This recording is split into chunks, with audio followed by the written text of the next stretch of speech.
For his talk today, he is going to be talking about multi-scale systems integrative analytics to decode complex disease mechanisms. So, Dr. Mueller, the floor is yours. Thanks a lot, Daniel, and for the introduction, and thank you all for being here.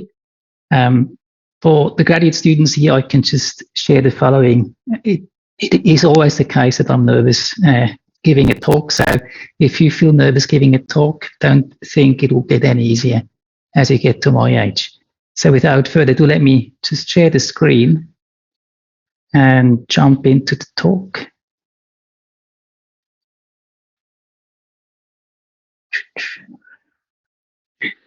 So actually the title, Daniel, is a bit different, so I don't know what happened, but I'm going to give a presentation on a method we call COMBSS. It's on best subset selection via continuous optimization. Before I jump in, so I live in Sydney and I figured there are many similarities between Miami and Sydney. We're roughly the same sites in terms of the climate. Our climate is absolutely fantastic over Christmas and we share some scary wildlife.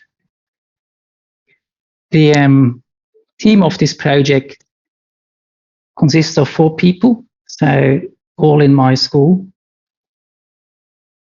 So we have Bernard Licker here, he's a professor of statistics.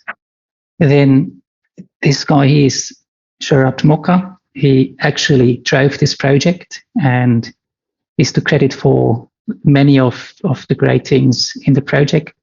And similarly, Hao-Ying Xu, who is one of the faculty in my school. As usual with head of schools, they are given the blame for anything that doesn't work and shouldn't be given credit to anything that does work.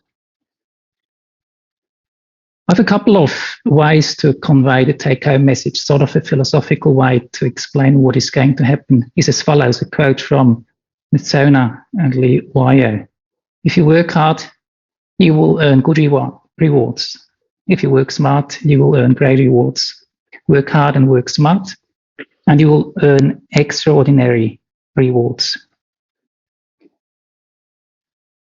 So in terms of best subset selection in linear regression, I hope many of you are quite familiar with this. So it's quite a classical problem. It is often tackled by having regularized, penalized least squares regression. And we can penalize in different ways. We can penalize, say, a residual sum of square loss term by penalizing with a L0 loss. So simply counting how many of the regression coefficients are non-zero, or we can penalize by an L1 loss, where we just take the sum of the magnitudes of the regression coefficients, or we can penalize, like in ridge regression, with squaring those terms. In order to sort of computationally achieve best sub selection, if you go the L0 way, this is known to be an NP-hard problem. You really need to work very hard, particularly if you want to select from hundreds to thousands of features. There are a number of solutions that you may be familiar with. So there's a leaps and bounds algorithm implemented in the R package leaps. Most of us are taught in undergraduate and graduate courses that we can do stepwise techniques to find L0 solutions, or there's a thing called mixed integer optimization. They all sort of solve the best subset selection problem, but it doesn't really work in very high dimensions.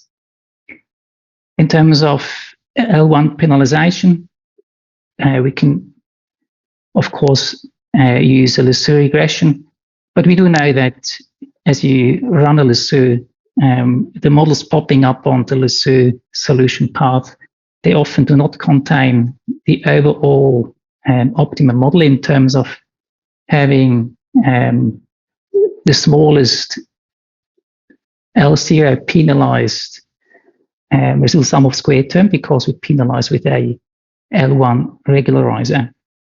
In terms of choosing a L2 penalty, doing rich regression. We don't shrink anything all the way to zero, so that doesn't really solve the selection problem. So today, I want to show how you can use continuous optimization to solve the L0 regularized penalized least squares regression problem.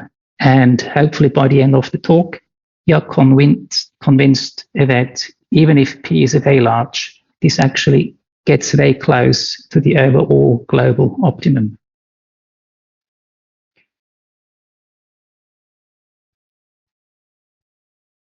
I seem to have, okay. I have four main take-home messages. So in terms of the COMBSS algorithm, what it does achieve, firstly, it is a novel solution. It is the first time that continuous optimization is used to achieve L0 constraint best subset selection in linear regression. It is really fast, as I said before. It does work even when the number of features is well in excess of 1,000, and we can easily run it when P is in the order of 10,000. It is really competitive. If you just want to find a single model, compare over existing methods, and I will show you a couple of empirical results. And then finally, COMBSS can be extended and further improved. Not that we have done this yet, but the way we work to the most simple case, it is clear to us that it has tremendous potential. Now, if you want to jump in right while I give this talk and play a bit with sample code, you can either download code in Python, which was programmed by Sherab, or you can, actually the symbols are the wrong way around, so I apologize for this. So we have Python code coded up by Sherab and R code coded up by Benoit. So we'll show those links again at the end. So what is my motivation? I make a couple of comments while actually doing my research, what I do. These days, I'm mostly motivated by real data.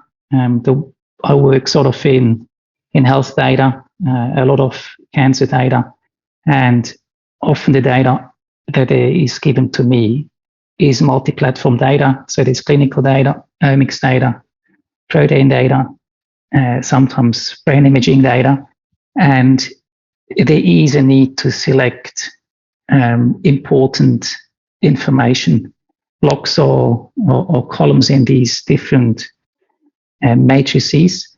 And so having algorithms that allow you to sort of at least sort the features you have and threshold those from most likely to be important to not so likely to be important, this is really relevant. I want to make a couple of comments about the types of data in supervised learning before I jump properly into what inspires me doing model selection. So most of us, we get trained on having normal data where n, the sample size, is larger than p. We may move into very tall data where n is very large, and we can do fancy things such as random forests and other and classification or prediction methods that require tall data. Or then, of course, in the last 25 years, many played with wide data where n is much smaller than p. What my focus is simply when p is large, I don't care that much if it's wide data, tall data, or normal data. In terms of feature selection these days, to do it in a exhaustive manner, we really hit sort of a boundary if p is between 50 and 100, and we can't go really much beyond this. As I said, I would like to just make a couple of comments on what inspires me doing model selection, just using the most simple model we can think of, the linear regression model, where we explain a response vector y by a design matrix x and a vector of regression coefficient value beta, and typically we have an error which has at least independent components. Now, if you want to identify a single model, in a way, this is a bit strange from a philosophical angle.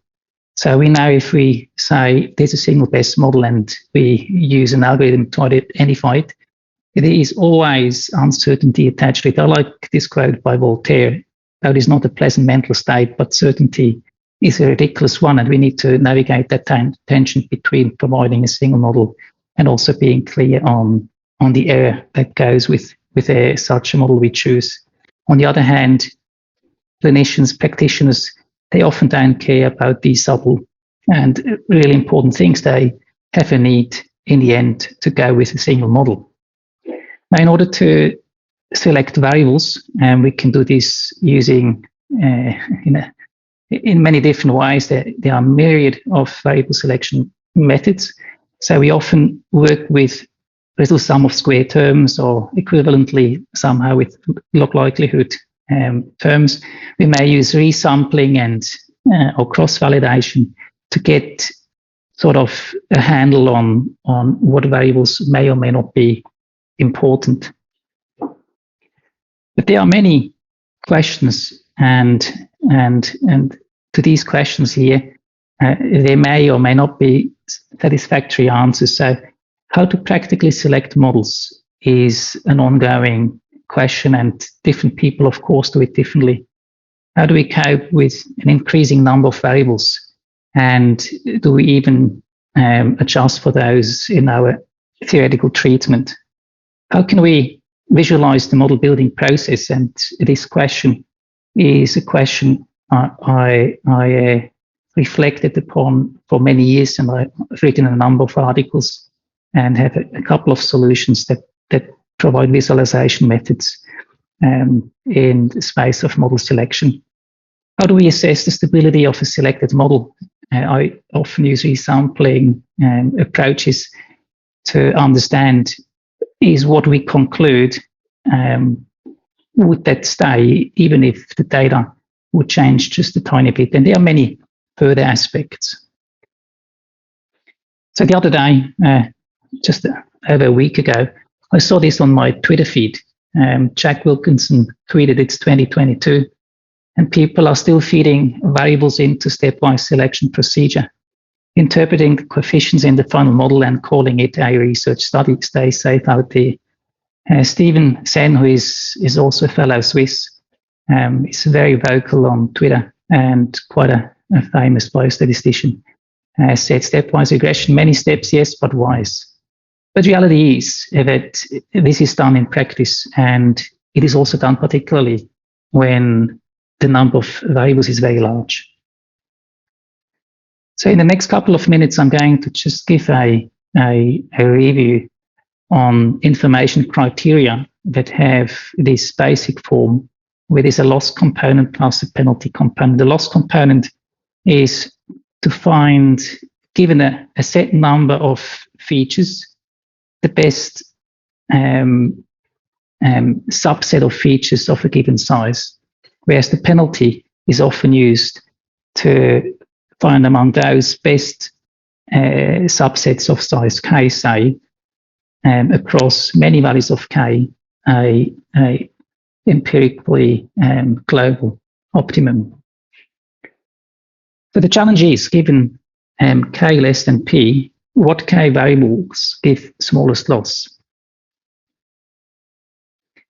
So the loss is often the RSS term or a mean version thereof, for -2 times the log likelihood, as used in the AIC or the BIC.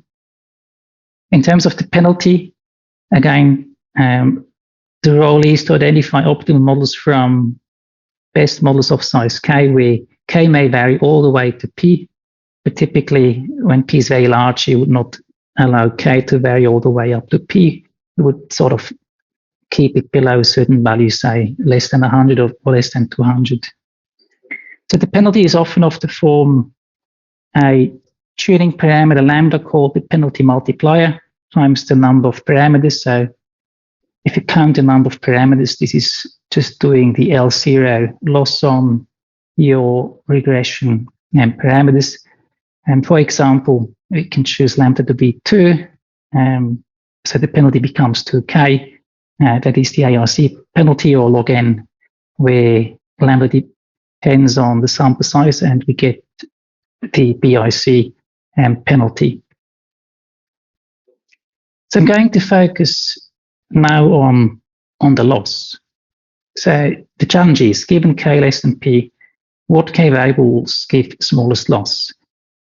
And I will do this in a very simple toy example. So we have just 4 different models: a smallest model, an intercept-only model where k is 1, and let's say its loss is 3. And then we have intermediate models, one where we have the first explanatory variable, and then the other one, 1, 3, where we have the second explanatory variable in the model. Here k is 2. And the corresponding losses are 1.5 and 2, and clearly 1.5 is less than 2, so the best model of size 2 in this case is the model 1, 2, and we would have a full model for the largest model here,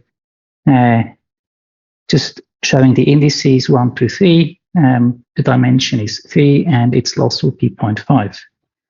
If we visualize this, so if you show on the y-axis, say, a GIC, a generalized information criteria, where it is a function of the loss plus this tuning parameter, the penalty multiplier lambda times the number of variables in the model, we get for the full model a slope of 3, because we have 3 parameters, and we get this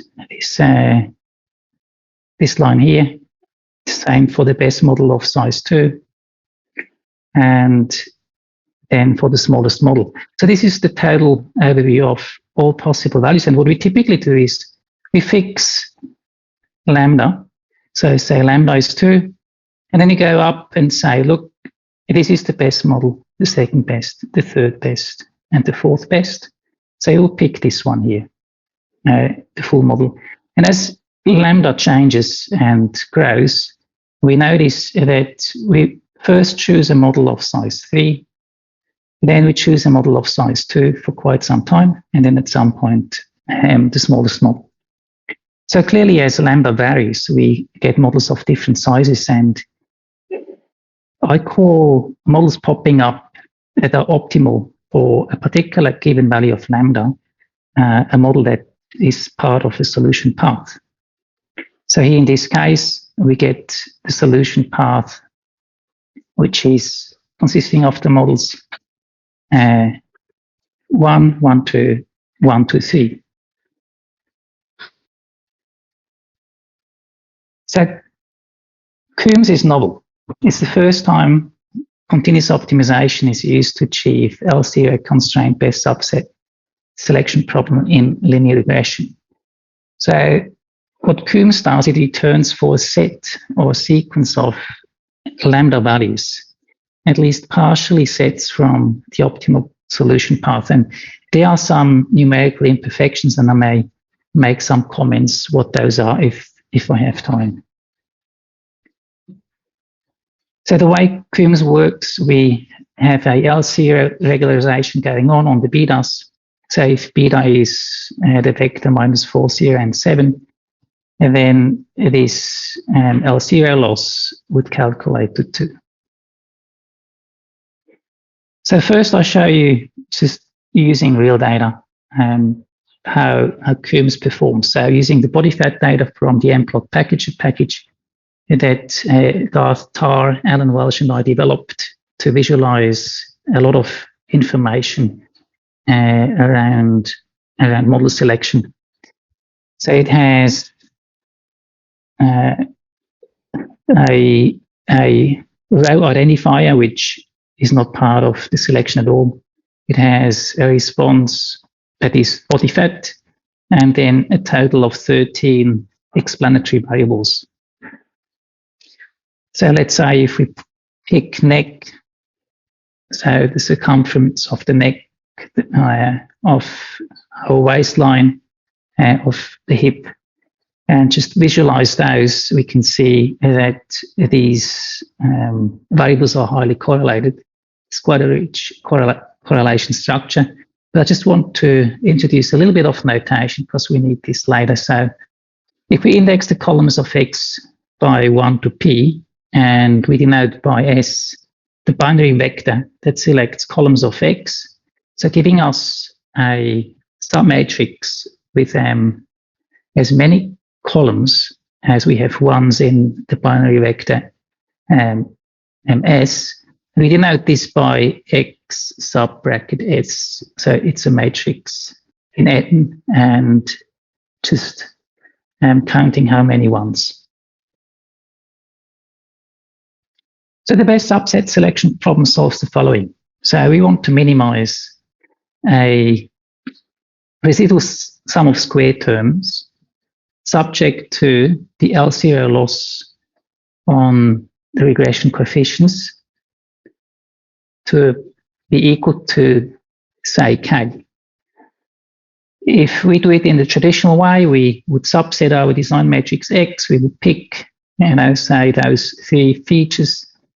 We construct XS. We calculate the least squares estimator XT, X inverse XTY, and of course with those indices square bracket S.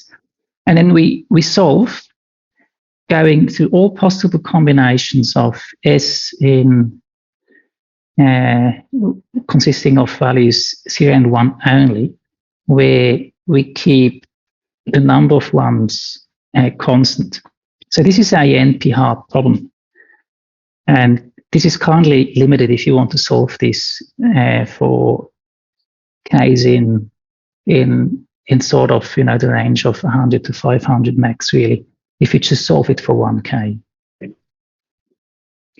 So I would like to start detailing how we go from here, from a discrete optimization problem to a continuous optimization problem. So here on the y-axis, we visualize the RSS term. We have two features shown in this direction and in this direction. So if S1 shows the first element of S and S2 the second element of S, if we are in this corner, if both S1 and S2 are 0, we get the null model, and we know this will have the largest loss value or the largest residual sum of square value. We get two models with 1, 1 and 1, 0. So this model here, which has a fairly large loss compared to this model here. So in terms of optimal models of size 0, we would have this one here. In terms of optimal models of size 1, we would have this one here, and this one here is the optimal model of size 2, having overall smallest RSS term. Now, of course, for such a toy example, there is no gain in doing anything fancy. But of course, as P grows, having to optimize over all these corners, we would have to go to 2 to the power P corners. Or if we do it for a fixed K, would have to go to P choose K corners, which is computationally hard when P grows. Now, what we are going to do is we turn this into a continuous optimization problem as follows. So we fit a p-dimensional manifold, which is smooth, where we tinker a little bit with our design matrix X. So we rescale it column-wise. We replace the beta hat by something that we call beta tilde, and I will show this in a minute. And we get something that is smooth.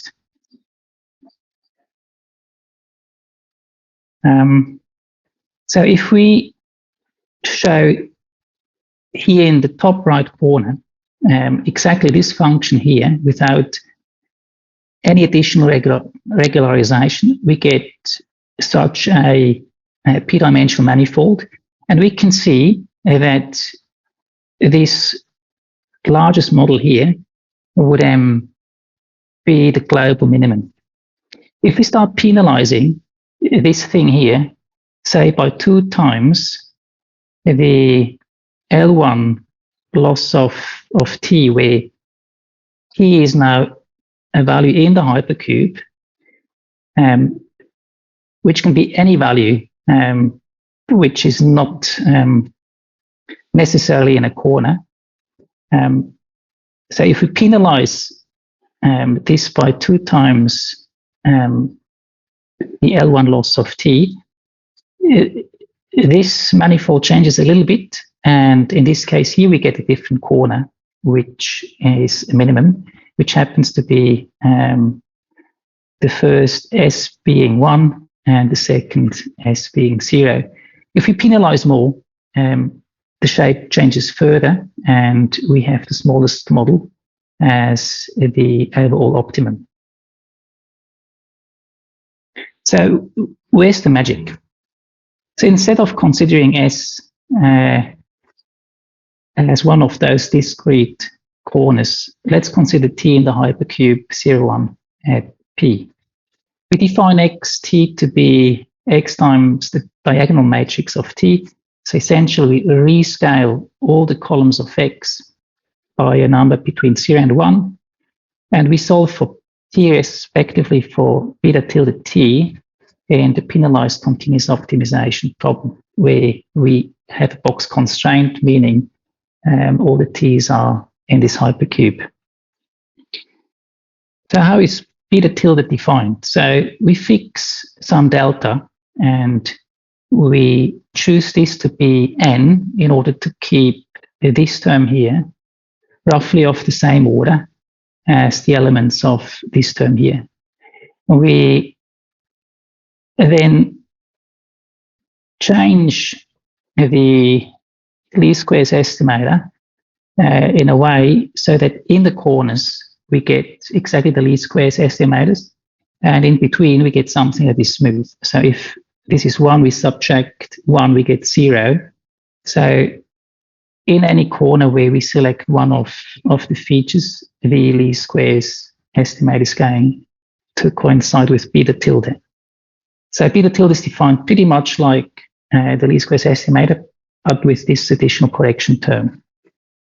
So then for each lambda, so in reality lambda is a finite number of values, we solve this minimization problem where we have a L1 penalty on our T's.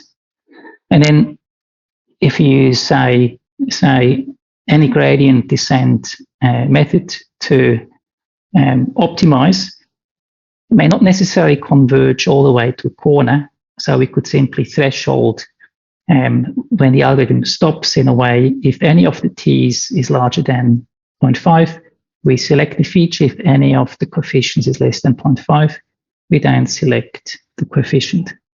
Just checking the time. So back to the body fat data. How does COMBSS work in practice? We run the prototype code.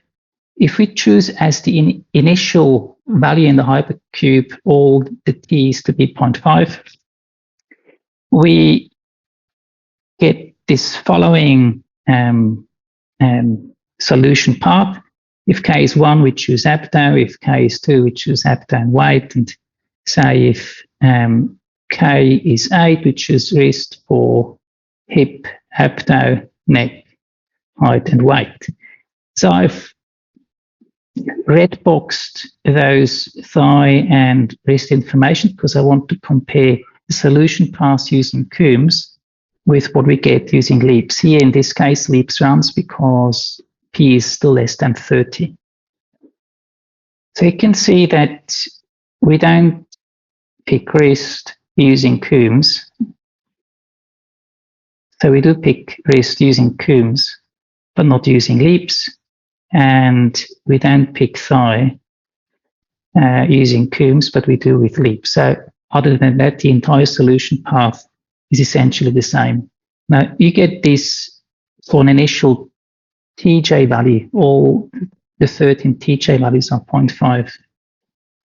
If we change those to be 0.1, then the solution path of COMBSS coincides with the solution path of LEAPS.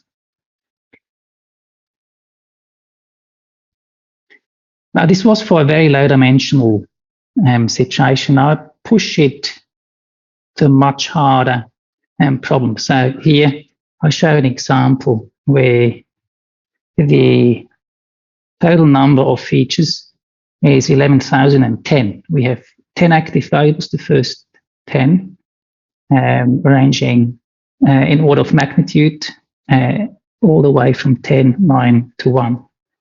The overall signal-to-noise ratio is 3 here in this example. It's a very challenging example to select anything. So a signal-to-noise ratio of 3 in such a situation corresponds to a standard error of O epsilons of around 11. So if the signal is 1 and the standard error is 11, it's really hard to pick, say, the 10th element of beta. There are only 100 observations, and it's a very high-dimensional problem. So if you run COMBSS, it takes about 5 minutes to run COMBSS for all values of k between 0 and 20, which is super fast. We see that we can pick a good number, so the true positives, if we run it just once, say it's 5, in the second run it's 6, 4, and so on. So in each run we regenerate the data and just see how many features can we detect. So this is really outstanding in terms of performance, particularly with a view to, say, data in neuroscience, where signal sizes often are quite small. So COMBSS is really competitive. We haven't yet optimized it at all in terms of tuning all the various tuning parameters. We're just comparing it to the Lusseux, to forward stage-wise, to mixed integer optimization, choosing a signal model with comparable methods. It really shows promise. So I just want to show you a snapshot of the simulation and results here. So again, we just have a linear regression model. Let's assume the axis enjoys some correlation. The further away features are, the less the correlation. And we have two types.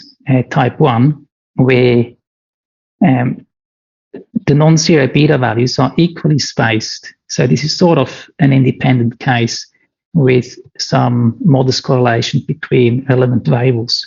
Or beta type 2, where we pick the first 10 components of the beta vector to be non-zero, and then all the other components of beta are equal to 0. So here, among the active variables, there is quite a rich correlation structure. So we choose 0.8 as rho in what is to follow. So we compare the following methods. We have forward stepwise and mixed integer optimization. We restrict k to be less or equal to 30. We have Lusseux and COMBSS that we run over a grid of 50 lambda values. And for all methods, we select the model that minimizes the mean squared error using a validation set of 500 samples from the true data generating model. So the first set of results is, if n is 100, p is fairly small, 20, rho here is 0.8. We have beta type 1, so that is a little bit independent, although with 10 active ones and p20, there's still a fair correlation between the active variables. Or beta type 2, where the dependent structure among the active variables is much more rich. On the y-axis, we show Matthews correlation coefficient. It is one of the performance measures you can use in classification. it has a bit of an involved relationship, learning from the true positives, the true negatives, the false positives, and the false negatives. It has values ranging from -1 all the way to 1. Really anything that is around 0 is random guessing. Here we have MCC values ranging between 0.2 and sort of 0.67 for beta type 1. And you will note the y-axis range is not the same for both types. So here for beta type 2, it ranges from 0.4 to 0.8. The red one is COMBSS, and in this case, it performs the best. The purple one is the mixed integer optimization solution. The green one is forward stepwise, and then the teal one or the light blue one is the Lussu.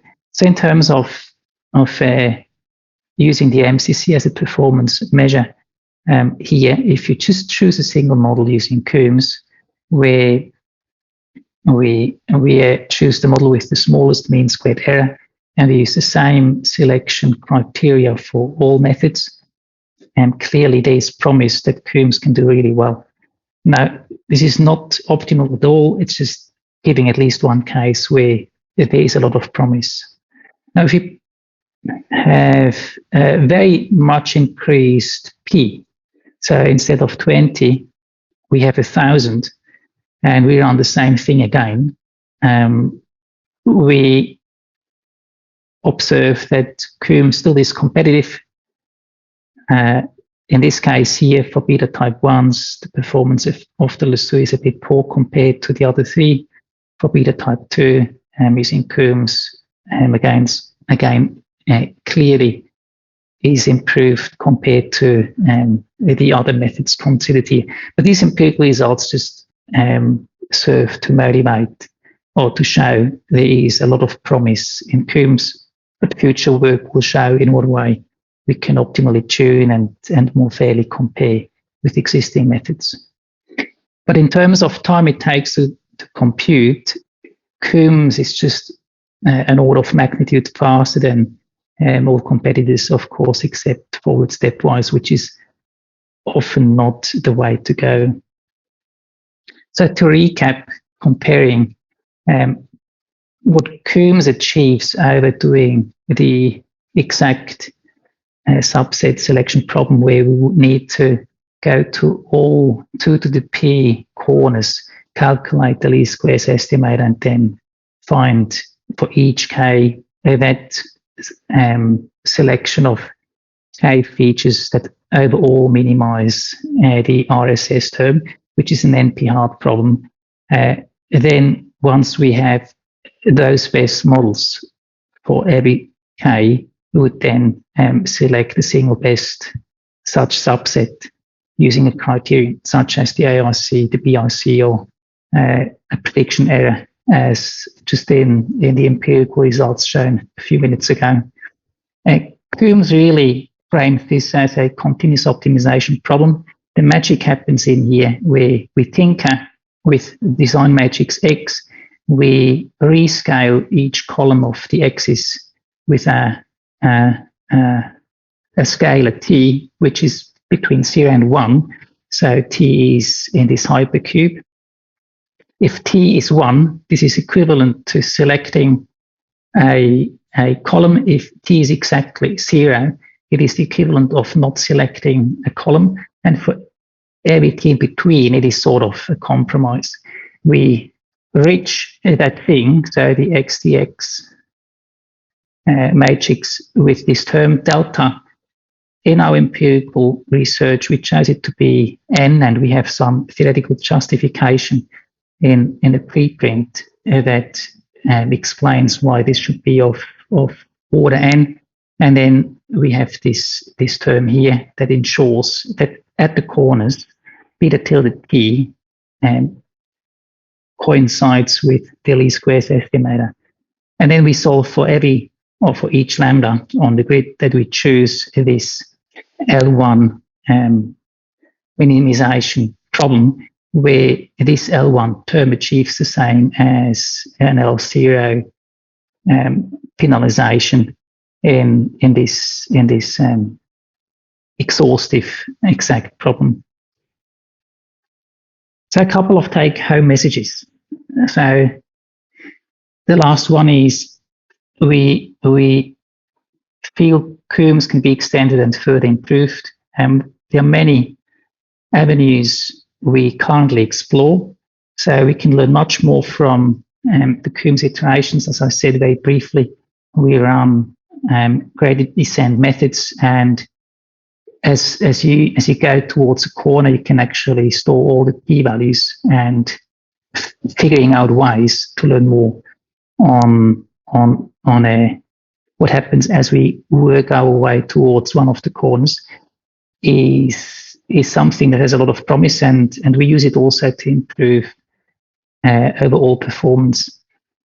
I showed very briefly that if you have different initializations, you can get different optimal models. So in the body fat data, we had this one difference between two variables for a model of size 8. We are currently exploring how to have more efficient and stable optimization algorithms that build on just vanilla gradient descent methods. And we feel we know roughly how to generalize what you do to binary and other discrete responses. And we are in the process of creating software packages. So again, there is sample code available to replicate most of the results presented. There's Python code coded by Shurupt, and R code coded by Benoit. So just leave this a couple of seconds in case someone wants to take a screenshot. Thank you, Dr. Müller, for your presentation. I've two more things to say, if you don't mind. Of course. Okay, so just to summarize, COMBSS is novel. COMBSS is fast. We believe COMBSS is competitive and can be extended and further improved. And for those of you who would like to read the paper, it is on arXiv. We are putting together a first submission where we only submit part of the work in the preprint, and we are working on a computationally flavored paper as a follow-up submission. So I can stop here and take any questions. Thank you again for your presentation. Does anybody have any question for Dr. Müller? You can unmute yourself and ask your question. So Samuel, this is Sunil here. Maybe I'll just start the ball rolling. So this is kind of interesting stuff, and I'm going to ask things that may be showing some. I'm just interested to look at connections between things. So if you go back to your one slide where you're showing the exact versus the COMBSS approximation, right? Yeah, there you go. So it looks okay. It looks a little like your beta tilde t is almost some sort of ridge type estimator. I'm not. It's not exactly that, but it's something like a ridge type estimator.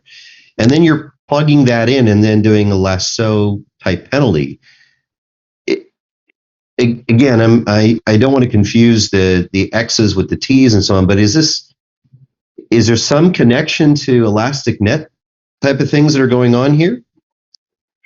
Yeah, look, you ask a very good question. I just don't know off the cuff. There must be connections. Mm-hmm. On the other hand, I'm simply not aware that anyone did exactly this, otherwise it would exist. And it's just, so to me, it was totally perplexing when Shurupt framed it as a continuous optimization problem, that you could push P to such a large value and you get exceptionally close to the true global optimum. And there are things popping up that look very familiar. Mm-hmm. But this L1 penalty here is very different to the Lasso penalty. Right. So this is not a penalty on the betas. This is a Right. penalty on the T's. Correct. So this is a continuous version of an L0 penalty. Right. Right. No, So I they hear you. look very familiar. And so they are, I hear what you say. So there must be connections, but I just don't know what those are. Okay. The other question I have is, how do I interpret a T value that's actually not at one of the corners? So, you said, well, it's like some sort of compromise between being in the model and out of the model. What exactly does that mean? Yes. So look, if you're on gradient descent and say you run 100 steps, Yep. if you start off with the T values being all at 0.5, Yep. and in the preprint, there are a couple of plots visualizing the paths. So you would see that many of the T's go quite quickly up and many of the T's go quite quickly down to 0. Right. But then there are some that sort of take a little bit longer. Right.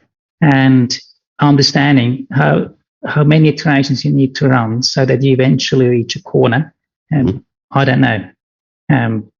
But what we do observe is it is rare that things don't converge to either 0 or 1, but they are never exactly 0 and never exactly 1.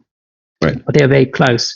So in the actual numerical implementation, if things drop, say, below a small value, say below 0.001, we just force it to be 0. Similarly, when they're very close to 1. Right. But if you stop earlier, you can already, so we had on one of the slides a tau of 0.5. So if you stop after 50 iterations and you say everything which is larger than 0.5, this is an active variable, and anything that is below 0.5, this is an inactive one.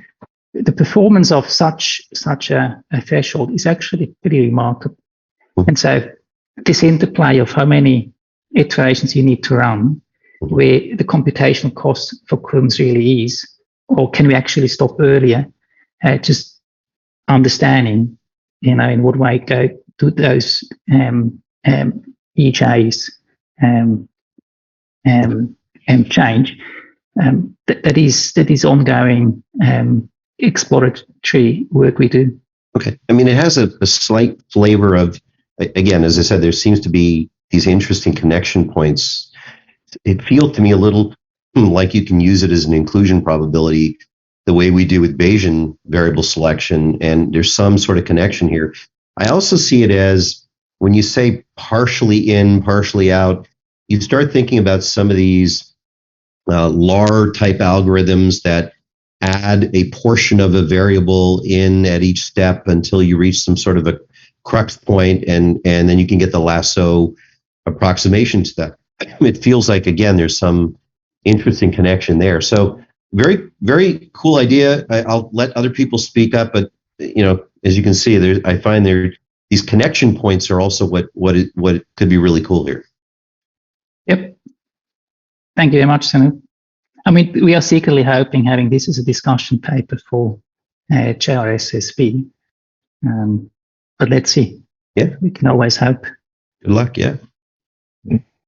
Any other questions?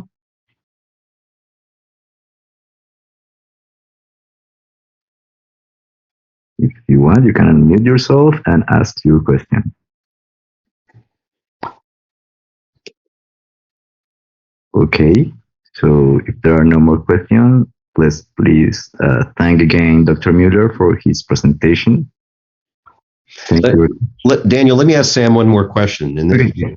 This relates to beyond the selection problem. And I know you've been seeing some of the literature on all this related to the inference after selection, and that is an even more of a nightmare problem in some ways than the selection problem.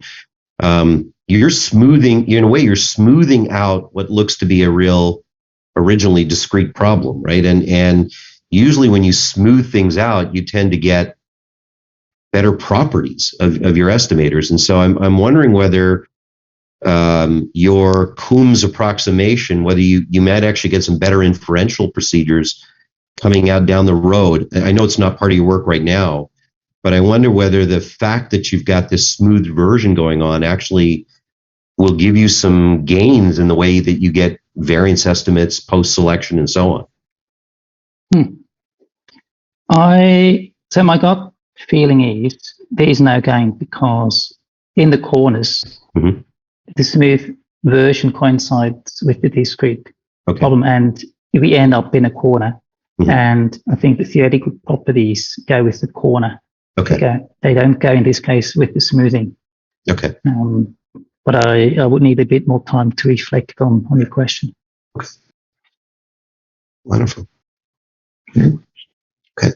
Thank you, Sam. That was a really nice talk, and thanks for making the time from Switzerland.